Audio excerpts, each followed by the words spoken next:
Hello बच्चों, आज हम आपका जो फाइनेंशियल प्लानिंग है उसका जो प्रॉब्लम सेट है 4A वो करने वाले हैं। ठीक है, तो पहले हम MCQ सॉल्व करेंगे और उसके बाद हम क्वेश्चंस जो है वो सॉल्व करेंगे। ठीक है, तो MCQ देखो, पहला जो MCQ है, read the correct alternative for the each of the following. The rate first जो MCQ है, the rate of the GST on essential commodities is.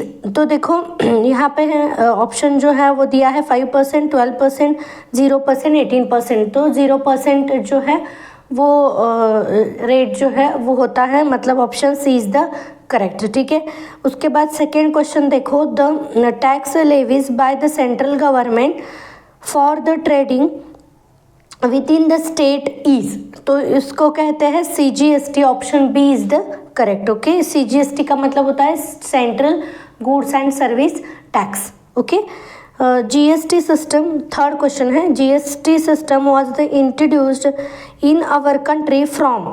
तब तो ये जो हमारा GST सिस्टम है कब से इंट्रोड्यूस हुआ है, तो ऑप्शन देखो डी है, 1 जुलाई 2017। Option D is the correct. Fourth question देखो, the rate of the GST stainless steel utensil is 18%, then the rate of the state GST is. जो देखो हमें पता है GST जो है वो CGST और HGST मिल के बनता है और दोनों भी इक्वल होते हैं, CGST और HGST। तो उसका रेट कितना होगा देखो, क्योंकि हमें जो GST का रेट है वो 18% दिया है, तो option B is the correct, 9% होगा। ठीक है, in the format of the GST in there is 15 alpha numericals. कितने न्यूमेरिकल्स है? 15, मतलब option A is the correct. When question number 6, when the registered dealer sell the goods to the another registered dealer under the GST, then this trading is term as B2B। ठीक है, मतलब option B is the correct, B2B मतलब business to business. ठीक है, question number second करते हैं। देखो MCQ तो हो गया, तो क्वेश्चन नंबर सेकेंड देखो, अ dealer the give 10% discount on the showpiece of the 15,000 rupees, 18% GST was the charge on the discounted price. Okay, find the total amount shown in the tax invoice. What is the amount of CGST and HGST? ठीक है, तो हमें CGST और HGST की amount भी find out करनी है and हमें जो टोटल अमाउंट टैक्स इन्वॉल्व में है वो भी फाइंड आउट करनी है। ठीक है, तो सबसे पहले देखो यहाँ पे आपको ये वैल्यू दी है शॉपीस की 15,000, तो ये हमारी टैक्सेबल वैल्यू नहीं है क्योंकि शॉपकीपर ने वो जो वैल्यू है उस पर 10% डिस्काउंट दिया है।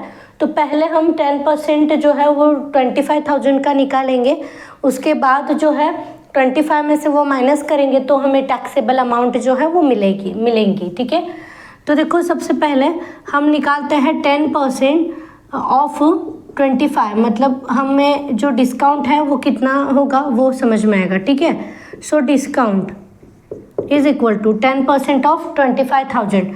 10% को हम करेंगे फ्रैक्शन में कन्वर्ट, 10/100। ओके, ऑफ को करेंगे मल्टीप्लाई, ये होगा 25,000, ये 2 zeros कैंसिल हो गए, इनका मल्टीप्लिकेशन करते हैं तो 2,500 रुपीज़ जो है वो क्या मिला था, डिस्काउंट मिला था। अब हमें निकालनी है टैक्सेबल वैल्यू। ठीक है, टैक्सेबल वैल्यू जो है वो हमें 25,000 में से डिस्काउंट, समझ में आ रहा है, यहाँ पे जो अमाउंट है उसमें से हम डिस्काउंट माइनस करेंगे। डिस्काउंट है 2,500 का जो है वो डिस्काउंट है, वो माइनस करेंगे तो हमें क्या मिलेगी, टैक्सेबल वैल्यू। हम सब्सट्रैक्ट करने के बाद देखो 22,500 जो अमाउंट है वो बचती है, मतलब वो है हमारी टैक्सेबल वैल्यू। अब इस टैक्सेबल वैल्यू पर GST कितना चार्ज हो रहा है, 28%, तो वो निकालते हैं हम 20 GST निकालेंगे। ठीक है, रुपीज़ GST निकालेंगे। वो कैसे निकालेंगे, 28% ऑफ टैक्सेबल वैल्यू। ठीक है, तो ये जो वैल्यू है इस पर GST लगेगा क्योंकि 10% जो डिस्काउंट मिला था वो हमने माइनस कर लिया और जो अमाउंट टैक्सेबल अमाउंट है उसका 28% हम निकालेंगे, 22,500। ठीक है, 28/100 मल्टीप्लाई बाय, ऑफ को करेंगे मल्टीप्लाई 22,500 500, ठीक है। ये दो ज़ीरोज़ कैंसिल आउट हो गए। इनका मल्टीप्लिकेशन करते हैं तो हमें रुपीज़ ऑफ जीएसटी, तो इनका मल्टीप्लिकेशन देखो करने के बाद हमें 6300 रुपीज़ जो है वो जीएसटी मिला। ओके, अब जो टोटल अमाउंट है वो हम फाइंड आउट कर सकते हैं। Total amount shown in the tax involves, taxable value plus GST करते हैं तो ये हमें मिल जाता है, ठीक है। तो total amount shown in tax involves, ठीक है।